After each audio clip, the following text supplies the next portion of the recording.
ನಮಸ್ತೆ ವೀಕ್ಷಕರೇ, Kumar news one Kannada ಚಾನಲ್ಗೆ ಮತ್ತೆ ನಿಮ್ಮೆಲ್ಲರಿಗೂ ಸ್ವಾಗತ. BJP ಪಕ್ಷಕ್ಕೆ ಈಶ್ವರಪ್ಪನವರು ಸೇರ್ಪಡೆ ಆಗ್ತಾರೆ ಅನ್ನೋ ಒಂದು ಸುದ್ದಿಗಳು ಸಹ ಕೇಳಿಬರ್ತಾ ಇದೆ. ಈ ಸಂದರ್ಭವಾಗಿ ಈಶ್ವರಪ್ಪನವರಿಗೆ ಯಡಿಯೂರಪ್ಪನವರು ಒಂದು ಕರೆಯನ್ನು ಮಾಡಿದ್ದಾರೆ ಅನ್ನೋ ಮಾತುಗಳು ಸಹ ಕೇಳಿಬರ್ತಾ ಇದೆ ವೀಕ್ಷಕರೇ.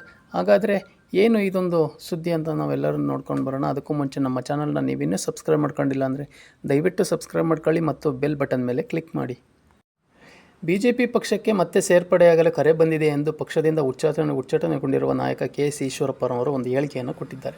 ಪಕ್ಷಕ್ಕೆ ಮರಳಿ ಸೇರ್ಪಡೆಯಾಗುವುದಕ್ಕೆ ಆತುರವಿಲ್ಲ, ಆದರೆ ಚರ್ಚೆಗಳ ನಂತರ ನಿರ್ಧಾರ ಕೈಗೊಳ್ಳುವುದಾಗಿ ಮಾಜಿ ಸಚಿವರು ತಿಳಿಸಿದ್ದಾರೆ. ಕೆಲವು BJP ನಾಯಕರು ನನ್ನನ್ನು ಸಂಪರ್ಕಿಸಿದರು, ಪಕ್ಷಕ್ಕೆ ಮರಳಿ ಕೇಳಿದರು. ನಾನು ಇನ್ನೂ ನಿರ್ಧರಿಸಿಲ್ಲ ಎಂದು ಈಶ್ವರಪ್ಪ ಶಿವಮೊಗ್ಗದಲ್ಲಿ ಸುದ್ದಿಗಾರರೊಂದಿಗೆ ತಿಳಿಸಿದ್ದಾರೆ ಎನ್ನುವ ಮಾತುಗಳು ಸಹ ಕೇಳಿಬರ್ತಾ ಇದೆ.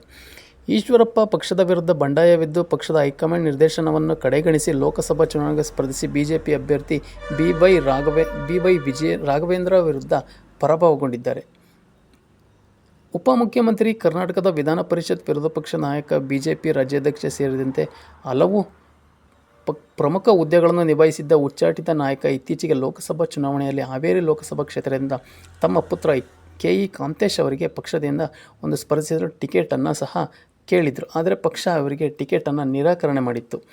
ಕರ್ನಾಟಕದಲ್ಲಿ BJPನ ರಾಜವಂಶೀಯ ಪಕ್ಷವನ್ನಾಗಿ ಮಾಡಿದ್ದಾರೆ ಎಂತಂದು ಆರೋಪಿಸಿ ಮಾಜಿ ಮುಖ್ಯಮಂತ್ರಿ ಹಾಗೂ BJP ವರಿಷ್ಠ BS ಯಡಿಯೂರಪ್ಪ ವಿರುದ್ಧ ಮತ್ತು ಅವರ ಇಬ್ಬರ ಮಕ್ಕಳ ವಿರುದ್ಧ ಒಂದು BJP ರಾಜ್ಯಾಧ್ಯಕ್ಷರಾದಂಥ BY ವಿಜಯೇಂದ್ರ ಮತ್ತು ರಾಘವೇಂದ್ರ ವಿರುದ್ಧ ಒಂದು ವಾಗ್ದಾಳಿಯನ್ನು ಸಹ ನಡೆಸಿದರು. ಇದೇ ಸಂದರ್ಭದಲ್ಲೂ ಸಹ BY ರಾಘವೇಂದ್ರ ಮತ್ತು ವಿಜಯೇಂದ್ರ ಇವರ ಒಂದು ನಾಯಕತ್ವದಲ್ಲಿ ಶಿವಮೊಗ್ಗಕ್ಕೆ ಸೋಲಾಗಬೇಕು ಅನ್ನೋ ಒಂದು ನಿಟ್ಟಿನಲ್ಲಿ, ನಾನು ಗೆಲ್ಲದೇ ಇದ್ದರೆ ಚಿಂತಿಲ್ಲ, ಇವ್ರನ್ನ ಸೋಲಿಸಬೇಕು ಅನ್ನೋ ಒಂದು ನಿಟ್ಟಿನಲ್ಲಿ ಸಹ ಈ ಶಿವಮೊಗ್ಗ ಕ್ಷೇತ್ರದಿಂದ ಪಕ್ಷೇತರ ಅಭ್ಯರ್ಥಿಯಾಗಿ ಒಂದು ಸ್ಪರ್ಧೆಯನ್ನು ಮಾಡಿ ಹೀನಾಯವಾಗಿ ಸೋಲನ್ನು ಸಹ ಅನುಭವಿಸಿದರು.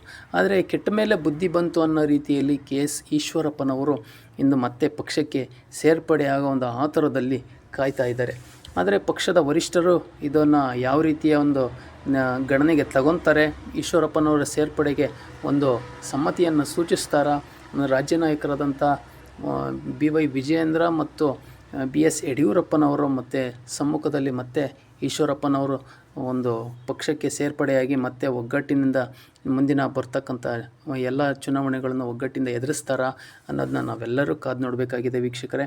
ಆದರೆ ಮತ್ತೊಂದು ಮಾತಂತೂ ಸತ್ಯ, ಪಕ್ಷಕ್ಕೆ ಯಾರೇ ಬಂದ್ರೂ ಸಹ BJP ಮತ್ತು ಇವರನ್ನು ಹಿರಿಯ ನಾಯಕರು ಮತ್ತು RSSನಲ್ಲಿ ಒಂದು ಉತ್ತಮವಾದ ಒಡನಾಟವನ್ನು ಇಟ್ಕೊಂಡಿರೋದ್ರಿಂದ KS ಈಶ್ವರಪ್ಪನವರು ಮರಳಿ ಪಕ್ಷಕ್ಕೆ ಸೇರ್ಪಡೆ ಆಗ್ತಾರೆ ಅನ್ನೋದು ಒಂದು ದೊಡ್ಡ ಒಂದು ಆಸೆಯನ್ನು ಸಹ ಇಟ್ಕೊಂಡಿದ್ದಾರೆ ಕೆಲವರು.